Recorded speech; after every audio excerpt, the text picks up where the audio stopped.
Welcome to Tramlines, a podcast from Agri. I'm your host, Tony Smith, putting your questions to the experts. In this episode, we're talking to John Miles, Seed Technical Manager at Agri.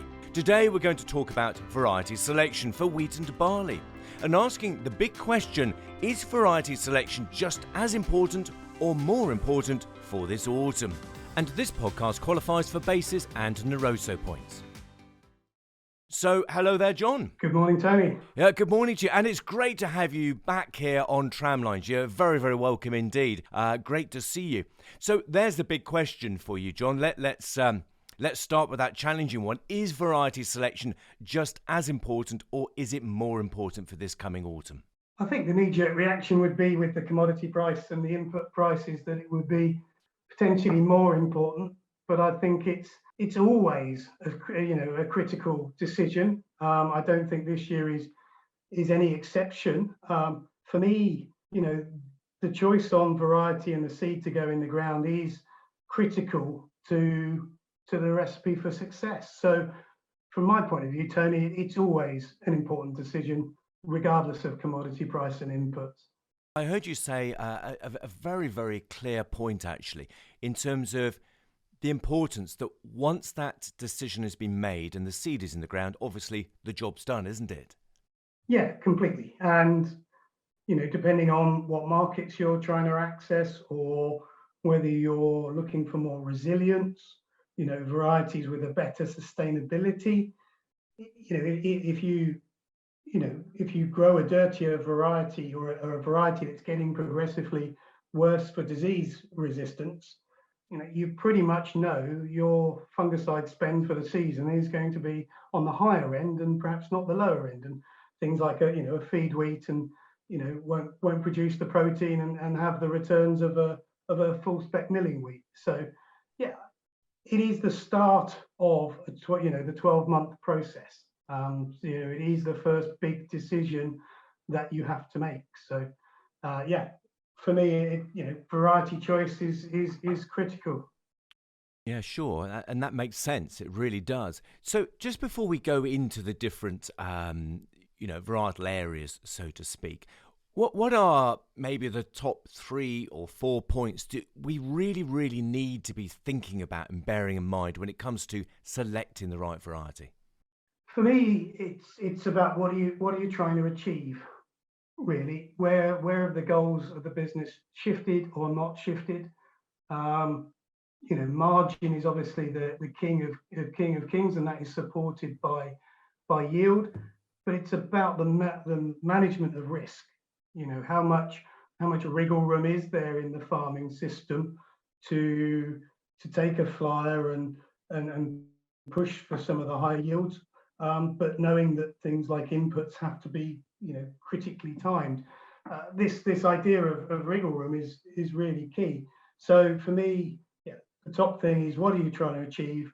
How much wriggle room do you need? Land that's far away. I know it's an analogy that's been used for years and years and years, but land that's far away can be slightly more problematic to look after than land right next door to the farmyard. So again, it's what do you need to achieve? How much wriggle room do you want? And what is your expectation? Be realistic around the yield potential, the market potential, and then we can be more focused on maximizing the margin potential. Yeah, sure. So let's step into some of the varietal areas, or crops rather. So winter wheat and the quality wheats, what do we need to be focusing our thoughts on there? Well, we've got quite a lot of variety introductions new to growers this year, available on reasonable tonnages. We've got a lot of tried and tested material in the market as well. So, the big question is what do I try? What do I start to wind down in area? And when we come to quality wheats, particularly the class 1, group 1 milling wheats, it's a bit of a conundrum because the varieties that were new on last year are group 2s. The varieties that are all in as candidates at the moment are group 2s. So, nailed on group 1 milling wheats are quite limited. Realistically, you've got the 4 that are listed on the recommended list. You've got things like Zayat and Skyfall, the biggest by some margin in that area, but with significant rust problems. And these aren't new rust problems. We've known about them for 4 or 5 years. But for some areas of the country, the rust was quite aggressive this year, and really has posed questions on how much acreage, how much risk, how little wriggle room do I have to continue growing those on the same level.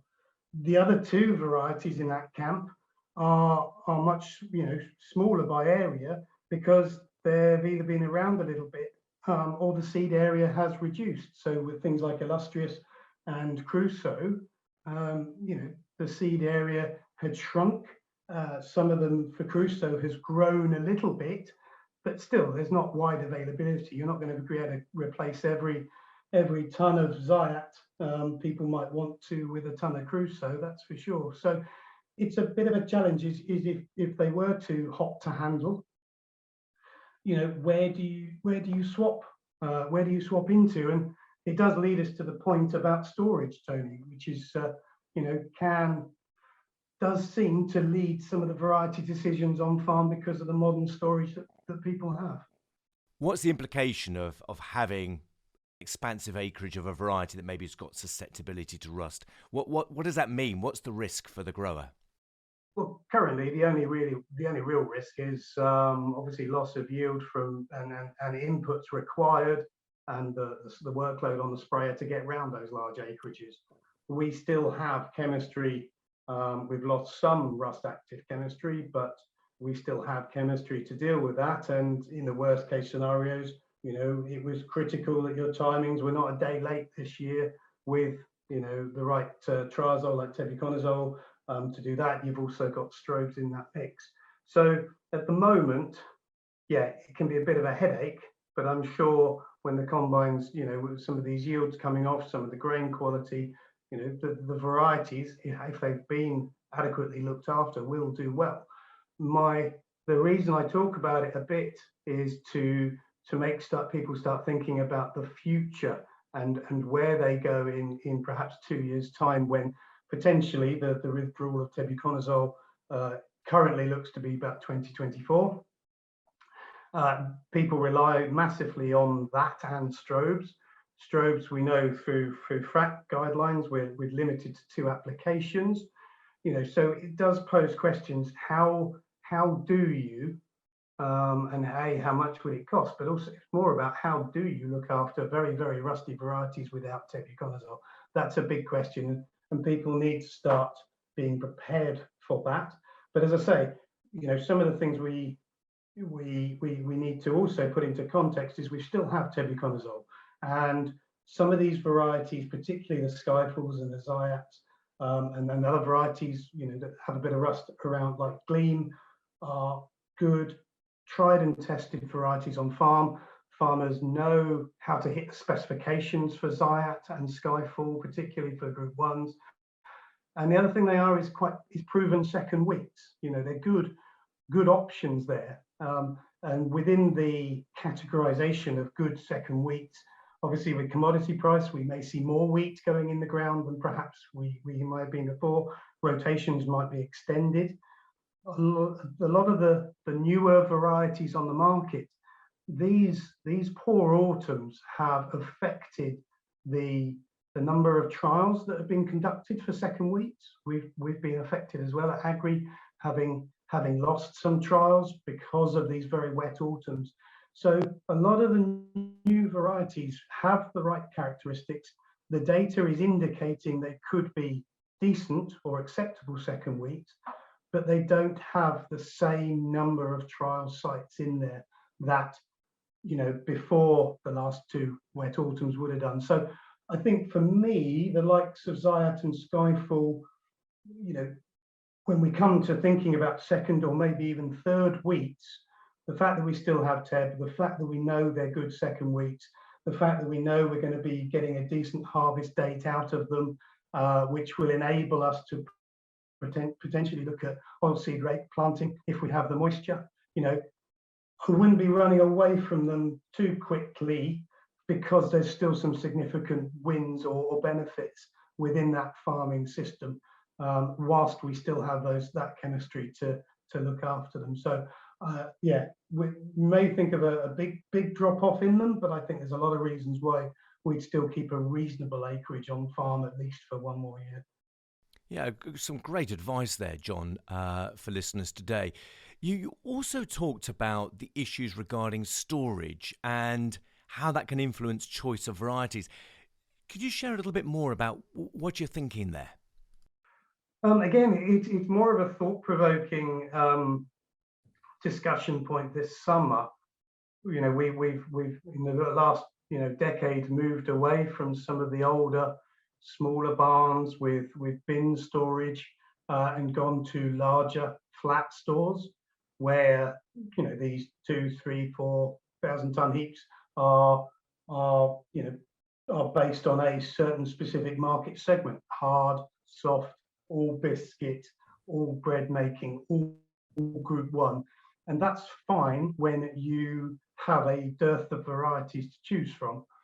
But when you start trimming back your acreages, actually the question is posed: how are we going? Are we actually going to have enough of an area to fill that storage? And we did see as well last year, where particularly where there were people with big stores of dedicated to soft wheats. They were significantly impacted by the issues around the cougar resistance, or the major gene within cougar failing, and some of those varieties really not performing. So again, I think it's a consideration on the storage has an impact on our variety choice and the flexibility and the wriggle room we have in that system. And if we were to walk away in big areas from Skyfall and Zayat, how are you going to fill that heap? Thanks, John. Can we now move on and talk a little bit about the Group 2 milling wheats? What are your thoughts about those varieties? So yeah, we've had big variety introductions in the last year or so with Xtays. There's quite a couple of new varieties in there from Palladium, KWS Palladium, and Mayflower from Elsons. Both look as though they are offering something interesting, particularly with those who perhaps don't get on with the growth habit of Xtays, or just generally don't get on. The challenge you have with Group 2s, and linking in with a storage comment, is there are buyback contracts out there for these varieties at higher protein levels, which you could then ultimately put them onto a Group 1 heap, or they are Group 2s, but you could fill a big heap with them to higher specifications. The challenge with the Group 2s is that they are potentially a higher yield level than the Group 1s.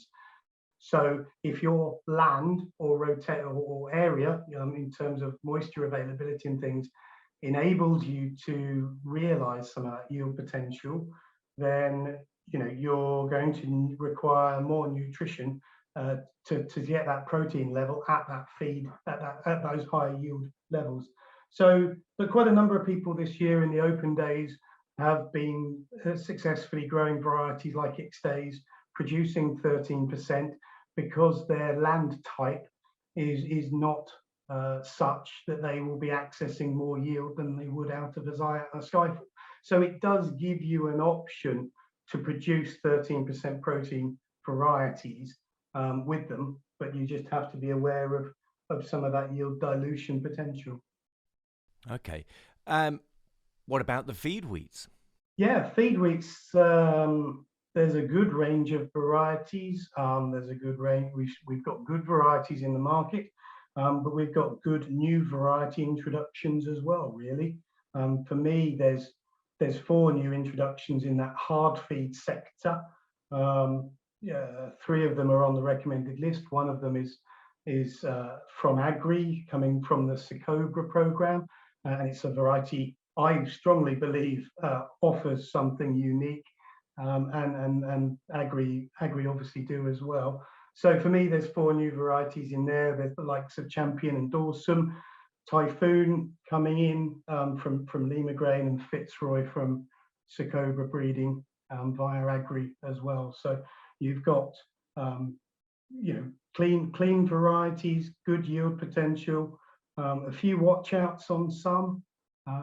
One of my key watch outs, Tony, is just something won't be relevant to many or some, but I do have a bee in my bonnet about blossom midge resistance.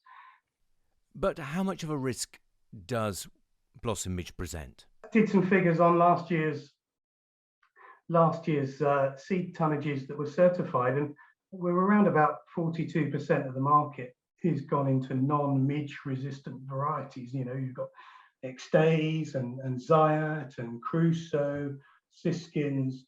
Obviously, a lot of those softs would have midge coming from Cougar, but we've also got varieties like Dawson coming to the market. Graham is a significant player. 42%, down to non-midge resistant varieties. And Dawson is probably going to be quite a significant introduction. And of course, that's only going to grow. So we could be looking at, circa 50% of the wheat area with non-blossom midge. Now, as I say, interestingly, funnily, in the summer tours this year, a lot of people were saying you do bang on about blossom midge. But obviously, I have seen the bad blossom midge years, and people aren't spraying as they used to. But for me, we just need to be aware, because we have the right conditions. We've grown a lot of blossom midge resistant varieties for a number of years now, and if we start creeping back the other way, then if we're not spraying, and rightly so in many situations, we need to just be aware of how much risk we are opening ourselves up to. Okay, let's move on to the soft wheats, John, a very important crop for some growers in some parts of the country.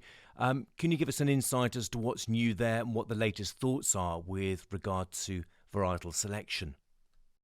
Yeah, an area that obviously got a bit of bad press last year with what happened with Cougar resistances. Really, one variety really stands out within that biscuit sector, which is a smaller sector than it was historically. But something like LG Astronomer, on paper is one of the best all-rounders in there in terms of disease.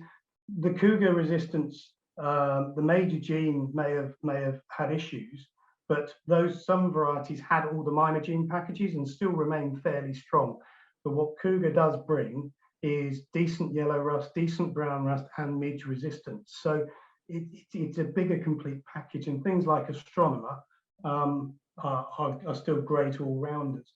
In that soft feed sector, I think things like LG Skyscraper will still remain a farm favourite, because it just does brilliantly from later drilling and is pretty good on the second week slot as well.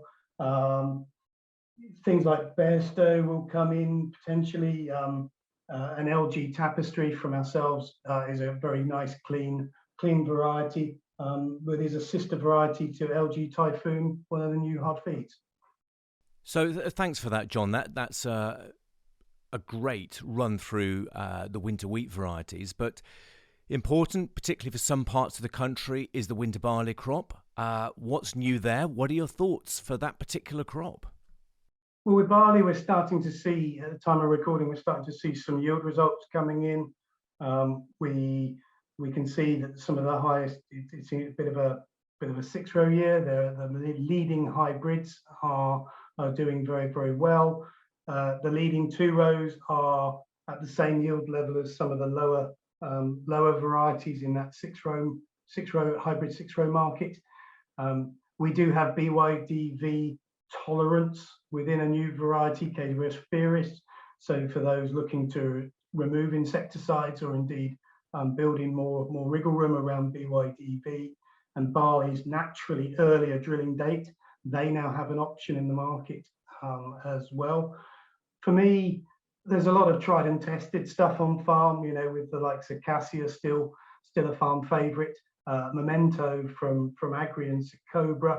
But really, the 2 new varieties that people will be looking at are Lightning and KWS Tardis. And for me, you can put them apart quite easily. We do need to watch the brown rust on Tardis, but it is by far the stiffest 2-row barley available, and probably the stiffest barley. But that is a heavy land barley. Of course, that's where the stem stiffness really comes in. With the lightning, we probably have a better mix of all-round disease resistance, but it's not as stiff as TARDIS. So you're probably looking at more of a sort of a light to medium and a heavy land split within new barley varieties. So on the 6 rows, there's a lot of good varieties in there. The 6-row hybrids, we are supporting and promoting Armadillo. Armadillo is a hybrid barley with probably the best brackling resistance I think we've seen in a long time, and that's doing well in agri trials. And yeah, there's a lot of good varieties in that sector. But again, stem stiffness is a key thing. If you want stiff straw, you want standing crops, you've got heavy land, then things like Belfry still can't be beaten. So, John, we've discussed winter wheat in depth and also winter barley. But are there any other cereal crops that a farmer could consider this autumn? What are your thoughts? Well, Tony, rye's captured quite a bit of imagination. There is a increasing requirement, particularly into the pig sector, just for bed and breakfast pigs and for the pelleting food processors. The interesting thing with rye is how it yields on lighter soils, but also its reduced amount of nitrogen. We can be using 120 kilos of N on it in most situations. So it's incredibly efficient and could really help us balance nitrogen use across the farm. Does have a few little challenges, particularly with establishment. It's quite a slender seed. Drilling depth is quite key. You need to drill it shallow and drill it well, really. That does mean you have to compromise some of the situations around blackgrass, and because of that shallow drilling depth, you can't then use big rates of herbicides to control blackgrass. So yeah, there's a few key things I think with rye, that establishment phase and the importance of the establishment when it comes to preventing ergot, which could be a risk later on. But that's about canopy management and making sure all of the ears flower at the right time and don't drive on the crop, because that also creates back tillers. Okay, and absolutely, there's some great information on the rye crop and those issues to be thinking about, which you can hear all about in one of our previous Tramlines podcasts, which is all there for you to listen to.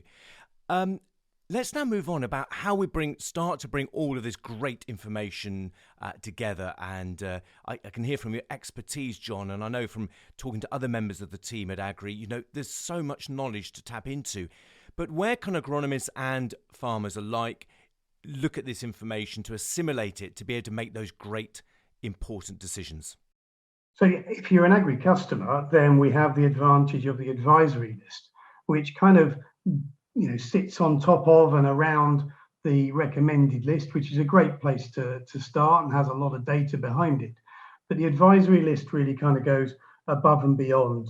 We can be more reactive to issues that we see in the field around diseases in a particular year, but we do other work that you don't get on the recommended list. Blackgrass competition for wheats and barleys and ryes being one of the key things. And we're also more critical. I mentioned within wheats around lodging and grain quality. We're quite critical on some of those things. And actually, we roll that all up into a variety sustainability score, which we look at some of these things. Obviously, things like blossomage and YDV resistance coming into the market now, and tolerance in the barleys, can add more oomph to our varieties.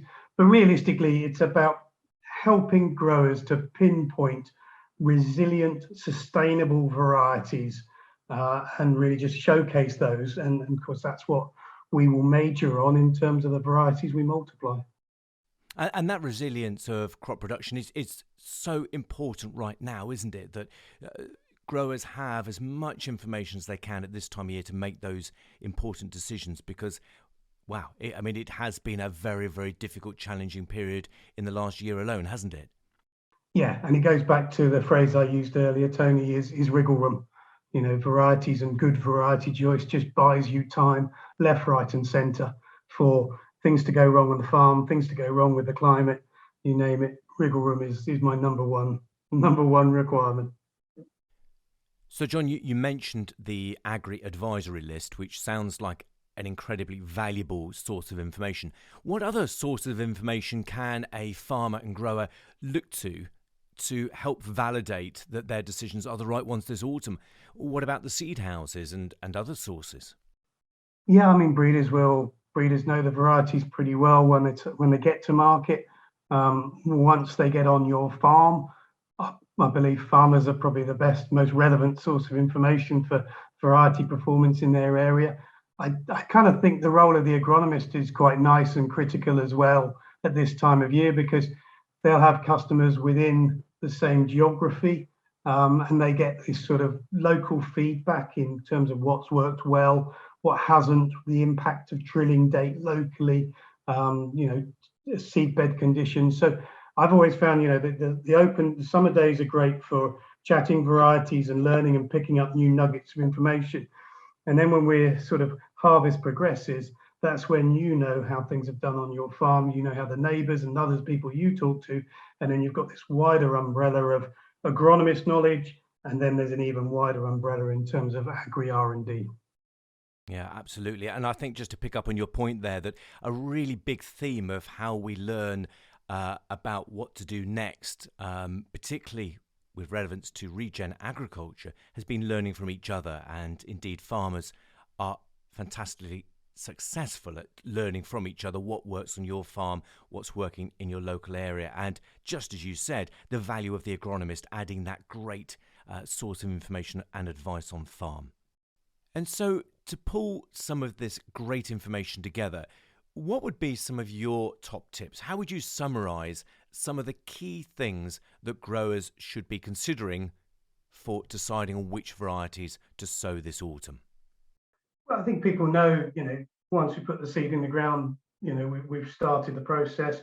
There's plenty of good new material to look at. What I would be focusing on, I think, is really thinking about what we want from them, what the key attributes are, doing that top three. Is it a first week, second week? Is it disease resistance? And when it comes to disease resistance, I think it's important we start looking at diversity. That's where Fitzroy fits in. It's from the hard feed wheat, its disease resistance is coming from a stick background without the poor grain quality. Mixing that up with some of the other stuff, we've got a lot of Costello crosses in the market. That's using a certain package. We've got Graham coming from a different background. We have some inclination of what's behind these, but I think we need to start thinking about diversity of resistances that we can utilize. And again, bearing in mind some of these key areas that historically have always been chatted about on open days, second week performance, late drilling performance, a lot of interest in variety performance in the direct drilled slot. It kind of depends on the quality of the seed bed. Speed of vigor, late drill performance is key if seed conditions aren't very good. Thanks, John. Some great advice, and it just really reflects your deep understanding of varieties and varietal choice. But can you give us just maybe 3 clear points that we can take away after we finish listening to Tramlines today? For me, it's right that top 3 of what you really need to achieve. Is it the market that still factors in there? Is it disease resistance? And we need to think about diversity. Is it second week performance that you're gonna need to be rating more than anything else? So for me, it's quite simple. It's one answer with 3 points. Thank you, John, for sharing your thoughts and expert advice at this key time in the farming calendar when it comes to variety selection for the autumn. That's it for this podcast, but do tune in again as we meet the experts throughout the season, exploring the many immediate and longer-term questions for growers and farmers in the UK. If you have any questions you'd like us to ask the experts, email info@agri.co.uk. See you next time.